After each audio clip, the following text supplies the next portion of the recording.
Let's keep on caring. Let's keep on sharing with Bill Jenkins. It's Saturday night, and for the next 3 hours, we're here to expand you. We're here to talk about the frontiers of your life. We're here to talk about some things that will be a part of your life. Mind-boggling, and to most of you, unreal. But they are real. You want to come along? Our guest tonight, John C. Bedini. Who's John Bedini? He'll be a very important man in your life. Also with him is Stephen Worth. Who's Stephen Worth? Well, he is with John Bedini. I call them the Technobrats. A little bit later, joining us will be Thomas E. Bearden. Now, these men all have something in common, and that is you. But more importantly, I'm looking at something here right now.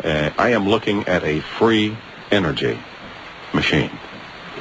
It's just sitting there, going on its own, and it is creating energy. That's just one of them. And there is another one. Now, these are laboratory experimental devices. They'll be in a museum someplace, I suppose. But you will have one in your house that is providing you with all of the energy you can ever use. You will be disconnected from the Department of Water and Power of Southern California Edison. You won't need them anymore because of these men who are going to be on the show with us tonight. John, welcome to Open Mind, and thank you for coming down. Well, thank you, Bill. I just have to say that it's been a real pleasure to be on this show with you. And I'm here tonight to open everybody's mind. Well, I appreciate that. And the guy with you there? Oh, yeah. This is the mystical magician when it comes to taking an idea and making it into a piece of hardware. Mm-hmm. One of the best men in the field that I've found. He argues with you a lot. Well, he argues with me, but a lot of times he's right. He understands what a gravity field is, what a stress scalar wave is, and he understands a lot of these things that they don't understand at Caltech and UCLA and TRW and all of these other Well, more than that, it's to have somebody who can visualize this machine in his mind and then put the mechanical part of it together. The electronics is nothing. There is this huge machine that he has in his shop. Oh, yeah. I mean, it's bigger than that whale that was in the Sacramento River. That's right. That's under construction. And he programs its little computer. It's a big computer. I guess you could go to the moon with that computer that's on that machine. And then it comes out with this intricate little piece of machinery. You know, in goes a bunch of stuff, and out comes this magnificent thing. You two work together like the Bobbsey twins. All ground out parts. Yeah. Within 1/10, usually, on all the tolerances. John, we have talked here in the last year. I think your first show with me was in September of last year, September 17th, actually. Mm-hmm. Free energy. I am looking at it right here in the studio. Mm-hmm. What is that thing? You know what it looks like? It was made by my grandson in the backyard. It's a bunch of sticks and some little wires all stuck together. That's true. This particular machine here is what I call the pendulum type generator. And this type of machine can gather power in the middle of the night, and it can also lose power during the days. But it can never run down. Its output is always more than what its input is, because there's a very special little motor there driving that machine. Well, you talk about a special little motor. Let me describe it. It looks like a spool of thread. That's right. Period. That's right. There's a little magnet in it. No, there's no magnet in it. It's not a magnet in it? There's something in it. No, it's a solid piece of iron, and this is triggered on by this pendulum, and it only requires thousandths of an amp to give it a push instead of volts, as we're used to. Now, on the other side of the swing of the pendulum, on both sides, you have some coils there. On the bottom of the pendulum itself is a little magnet that looks like a horseshoe thing. Can we go out and play horseshoes with it? That's right. It's one monopole magnet, and we could stop this, and you can have a better look at it, you can see it's one pole. Oh, you've changed the magnet. That's right.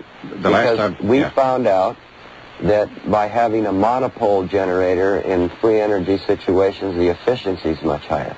Oh, really? Okay. Yeah, so if we start this monopole generator, and you can hear it click away, okay, what happens is it has to pass 2 output coils, which are conventional generating coils. That pulse is then returned back to the battery while the motor is off. But the motor, remember, is drawing thousandths of a watt. Okay. So this whole instrument is running on less than 1 watt of power here in the studio. And how much is it producing? It is producing 24 watts of output power. All right, now we have a motor, or we have a pendulum, that's running on less than a watt. That's right. And it's producing 24 watts. That's right, Bill. And you see, where's it getting the energy? Okay, then we're going to go a little bit into that. The energy is derived because of the motor's efficiency, number 1, and number 2, the Earth adds to that. You see, in all our textbooks, we've been taught that the pendulum is one instrument which will measure the Earth's spin. In other words, as the Earth spins on axis, the pendulum would change direction. In that direction, since we don't have a way for this pendulum to change direction, what we do is aid the pendulum in movement back and forth, okay, as the Earth turns. So at certain hours of the night, that pendulum will go up to 90 degrees, which means the output power is increasing even more. The Earth adds to it. Now, if we were to put meters on those few wires that you have there, would we be able to see that output? No, because let me explain to you what the problem is in conventional meters. First of all, they do not detect spikes. In other words, they do not detect the spikes, and the meter cannot read instantaneously that peak, not even a true RMS meter. Okay? All right. So what we have here is a generator that will produce output power no matter what the situation is. Well, are you saying then that we're creating a kind of energy here that it is difficult, if not impossible, for most of the conventional instrumentality to read? Yes, Bill, that's exactly what we're saying. The meters which we have today do not respond fast enough to this current spike. Well, I don't want you to sell snake oil here. If I can't check that, how can I trust what you're telling me? You can check that by putting a meter on the battery, which will tell you that the battery's not going downward. Well, I should probably describe this pendulum here. It's 3 sticks that are kind of built up in a pyramid, with a pendulum now on it going back and forth. It's driving me crazy, but it's going to do that. Right? All right. It's going to do that all night long. Bill, let's... And you have a battery pack that is hooked into what you call the motor, which looks like a spool to me. Bill, I brought another instrument with me, which I'm going to set up right at this time. Okay. And I'm going to let you see for yourself exactly what's going to happen. And this is something that's based upon this principle. And I do want you to see this thing, and I'm going to throw it into the charge condition where I'm going to send these spikes back to the battery. And if that's true, the wheel should speed up. It will speed up. And while you're doing that, we will be finding Tom Bearden, who is somewhere. Michael Kelly, who has one of our engineers here who doesn't believe all of this. Michael, come on in.